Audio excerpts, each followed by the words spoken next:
Merci bien, Chérif Diop. Nous enchaînons avec notre deuxième invité, Reed Brody, qui est avocat. Il est le conseiller juridique de Human Rights Watch. Bonsoir, maître, et merci d'avoir accepté notre invitation. Bonsoir. On va commencer par la nouvelle phare de la journée. L'ancien président tchadien Hissène Habré qui retourne chez lui en résidence surveillée pour 60 jours. Est-ce que la nouvelle vous a surpris? Ça ne nous a pas surpris. Ça fait déjà un moment que les soutiens d'Hissène Habré font pression pour sa libération. En fait, depuis qu'il a été condamné par les chambres africaines extraordinaires pour crimes contre l'humanité, pour viol, pour torture, pour esclavage sexuel, ses soutiens font pression pour sa libération. Nous, en utilisant beaucoup de prétextes différents, supposée maladie, son âge, etc. Maintenant, avec le coronavirus, on s'y attendait un peu. Oui. Évidemment, moi je vous parle depuis Barcelone en Espagne, qui est une ville meurtrie par le coronavirus. J'ai des amis qui sont morts. Je ne souhaite cette maladie à personne, ni à Hissène Habré. Maintenant, Hissène Habré était dans une cellule isolée. Il était... Même l'administration pénitentiaire le dit, il était dans une cellule à part, une espèce de cellule VIP, où il était bien protégé du virus. Maintenant, je ne vais pas entrer dans une querelle. Un homme de 78 ans, il est évidemment très vulnérable à cette maladie. Donc, nous prenons au mot le gouvernement sénégalais quand il dit que cette mesure est pour la santé et de Hissène Habré et pour les autres prisonniers. Oui, le Cap Manuel qui va servir de lieu de détention pour les nouveaux détenus, c'est l'argument qui a été avancé par le juge d'application des peines au tribunal de Dakar. Mais à côté, il y a les garanties qui ont été données par le ministre de la Justice qui dit qu'après la durée de 60 jours, il devrait retourner au camp pénal. C'est dans l'ordonnance du juge et nous avons été très rassurés d'écouter hier soir le ministre parler et dire qu'en fait, Hissène Habré, il est toujours en détention. C'est le lieu de détention qui a changé et il sera surveillé, etc. Donc, une fois de plus, nous ne voulons pas de mal à Hissène Habré. Nous voulons qu'il purge sa peine pour laquelle il a été condamné. Nous voulons qu'il indemnise les victimes. J'espère qu'on va en parler aussi. Oui, bien sûr. Mais nous n'avons pas d'autre choix. Nous prenons au mot le gouvernement sénégalais. Soit dit en passant, le gouvernement sénégalais a beaucoup fait dans cette affaire.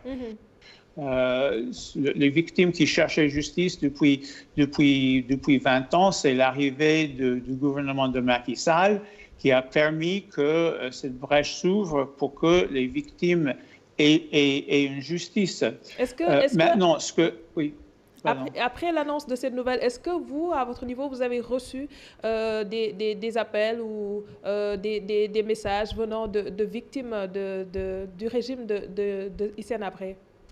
Ah, évidemment, je vous parle au nom des victimes. Moi, j'ai passé toute la journée à parler avec mes amis, avec mes clients, mes amis, les victimes. Ce sont des personnes, évidemment, ce sont des personnes que Hissène Habré a fait torturer, dont les parents a été disparus sous Hissène Habré, même des personnes qui ont été violées ou qui ont été soumises à l'esclavage sexuel par Hissène Habré. Ce ne sont pas des personnes, évidemment, qui qui portent dans le cœur Hissène Habré. Elles étaient, je vous dis, si c'était elles qui vous parlaient en ce moment, la réponse serait beaucoup plus agressive que la mienne. Quelles sont leurs craintes, justement? Écoute, moi, j'ai des amis victimes qui ont, comme Hissène Habré, qui ont 70 ans, qui ont 80 ans. Et qui n'ont pas le même accès à la santé qu'Hissène Habré, qui attendent toujours que leur indemnisation. Donc, elles sont très scandalisées, les victimes. Moi, j'essaie de parler avec elles, mais évidemment, tout cela a été fait au nom des victimes.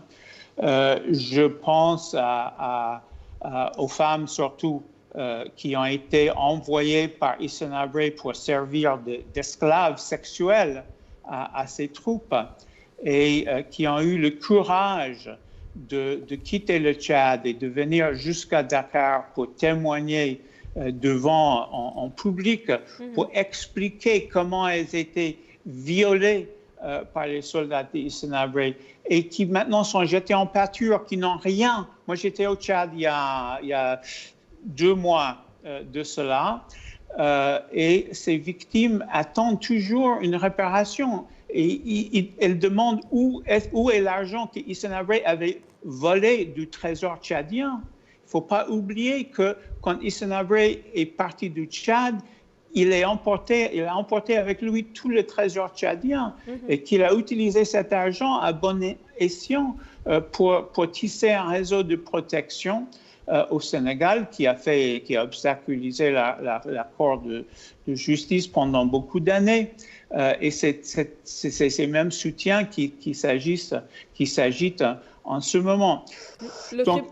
Le tribunal a prononcé la sentence et on s'attendait à ce qu'il verse des dommages et intérêts à hauteur de 82 milliards de francs CFA, si je ne m'abuse. Est-ce qu'entre-temps, il a commencé à verser une partie de ce montant ou jusqu'à présent, rien n'a été fait? Mais pas du tout. Et c'est là où c'est très difficile pour les victimes de comprendre. Moi, évidemment, il faut être... Moi, je ne discute pas les questions de santé. Oui. Il faut protéger la santé d'Hissène Habré comme il faut protéger la santé de tout le monde. Mais quand même, il n'a pas fait le moindre geste d'indemniser. Il a été condamné pour ses crimes. Il a été condamné, comme vous avez dit, 82 milliards de francs CFA, mais ni une centime. Tout cet argent, d'après les recherches des chambres africaines, tout cet argent a été mis dans les prête-noms, dans les noms de sa famille, des propriétés, sous d'autres noms. Même l'ambassade américaine, il se trouvait qu'ils louaient une propriété qu'ils ne savaient pas, eux, qui appartenait à Hissène Habré. Donc, oui, Hissène Habré, il faut qu'il soit protégé, mais il faut aussi qu'il fasse un geste envers ses pauvres victimes. Quels sont les instruments juridiques sur lesquels les victimes peuvent s'appuyer pour aujourd'hui le forcer à pouvoir verser ce montant, même si cela devrait se faire sur un délai bien déterminé? Bon, comme vous savez, les chambres africaines ont mandaté un fonds africain de soutien des victimes qui a le mandat maintenant de rechercher les avoirs qu'Hissène Habré a mis dans les autres noms, dans les autres pays, en France, en Suisse, à Monaco, etc. Mais ce fonds ne fait que commencer son travail.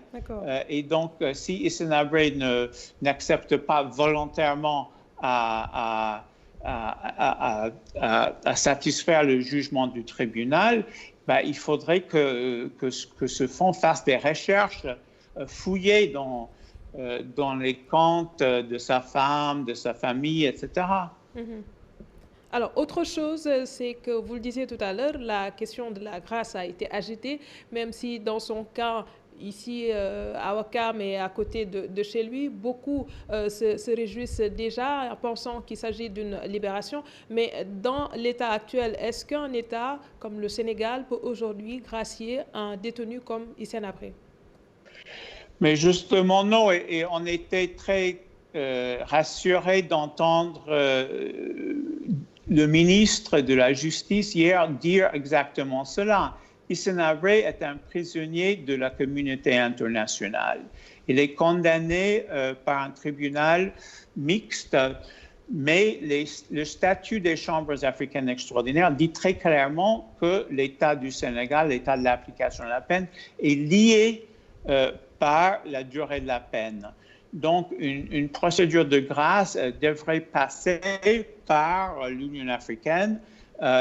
En plus, il ne faut pas oublier que l'année passée, quand les soutiens d'Hissène Habré ont demandé la grâce, c'est même le comité contre la torture des Nations Unies qui est intervenu pour avertir au Sénégal que la libération anticipée de quelqu'un qui a commis des crimes internationaux comme la torture et l'esclavage sexuel serait une violation de l'obligation de tous les États du Sénégal de réprimer ces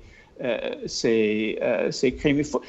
Vous vous souvenez que les victimes ont lutté pendant 20 ans. Oui. Pour le jugement. Et le gouvernement d'Abdoulaye Wade avait été condamné par la Cour internationale de justice à La Haye pour avoir manqué à son obligation de juger ou d'extrader Hissène Habré. Et quand Macky Sall est arrivé au pouvoir, avec Aminata Touré, ministre de la Justice, Sidiki Kaba, etc., le Sénégal a organisé le procès. Mais on ne peut pas organiser le procès et puis le gracier, le condamner aussitôt. Ce serait une violation de la même obligation qu'avait signalé la Cour internationale de justice. Donc, le Sénégal ne peut pas. Le Sénégal est lié par la durée de la peine. Exactement. Maître, aujourd'hui, qu'attendent les victimes? Parce que c'est important qu'on puisse savoir. Il est vrai qu'aujourd'hui, il est en résidence surveillée, mais à leur niveau, quelles sont leurs requêtes? Qu'est-ce que ces personnes souhaiteraient aujourd'hui? Est-ce qu'elles acceptent le fait qu'il puisse être, même si c'est chez lui, qu'il puisse être là-bas, mais qu'il soit surveillé comme s'il était toujours en détention? Moi, je comprends la mesure. Toujours qu'il soit provisoire, qu'à la fin de 60 jours, ou disons qu'à la fin de la crise sanitaire qui la nécessite, qu'il regagne la prison, comme a dit l'ordonnance du juge. Maintenant, mes amis, les victimes le voient, ils sont plus sceptiques. Hein, et ils sont peut-être moins... Évidemment, moi, je n'ai pas été torturé sous Hissène Habré. Moi, je n'ai pas un parent qui a été assassiné sous Hissène Habré. Donc, moi, je suis militant, je milite à côté de ces victimes, mais je n'ai pas senti en mon chair ce que les victimes ont dû endurer. C'est difficile pour eux de l'accepter. Alors, qu'est-ce que vous comptez faire aujourd'hui?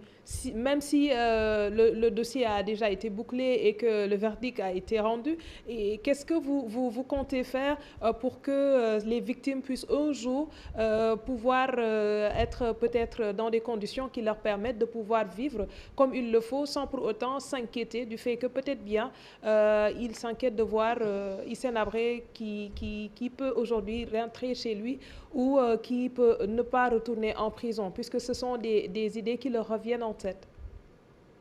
Écoutez, justement, le combat, malheureusement, on voit que la même ténacité et persévérance dont les victimes ont fait preuve pendant 20 ans pour arriver au jugement, maintenant sont nécessaires pour recevoir les indemnisations. Moi, j'étais avec le président de l'Association des victimes, Clément Abaïfouta, en janvier à Addis Abeba, pour motiver l'Union africaine à opérationnaliser au plus vite ce fonds pour obliger Hissène-Habré à débourser ces indemnisations, ou au moins pour aller chercher son argent. Les victimes ont aussi, et c'est notre volet de cette histoire, il y a eu le procès d'Hissène-Habré au Tchad, oui. Mais vous savez que grâce à la ténacité des victimes, il y a eu un autre procès à Djamena, où 21 des complices de Hissène-Habré ont été condamnés. Et l'État du Tchad a été condamné à payer presque la même chose que Hissène-Habré, mais par un tribunal tchadien. Et le gouvernement tchadien n'a pas la volonté politique depuis 5 ans maintenant. C'était il y a quelques semaines le 5e anniversaire de cette décision. Le gouvernement n'a pas indemnisé les victimes. Donc, des deux côtés, du côté de Hissène-Habré et de l'Union africaine, et du côté du gouvernement tchadien, on a jeté ces pauvres victimes en pâture. Est-ce que vous êtes confiant? Moi, je me bats, je suis optimiste, je me rends compte que le travail a été fait à moitié. La condamnation d'Hissène-Habré en soi était évidemment très, très importante, mais les victimes en sont conscientes. Hein. Ce sont des gens qui ont, par leur obsession, leur acharnement, ils ont fait avancer l'histoire. C'est la première fois dans le monde que les victimes s'organisent et ce sont vraiment des personnes très pauvres. Moi, chaque fois que je vais au Tchad, je remarque que ce sont vraiment des pauvres parmi les pauvres qui ont, par leur persévérance, changé l'histoire. Et donc, je ne peux... Quand je vais au Tchad, chaque fois, ça me motive de continuer ce combat pour que ces victimes aient une réponse et une compensation digne de leur souffrance, mais aussi de leur combat. Merci beaucoup, Maître Rit Brody, qui est conseiller juridique de Human Rights Watch. Merci également à vous qui nous suivez de partout. On se donne rendez-vous demain à la même heure. Passez d'excellents moments en compagnie de nos programmes.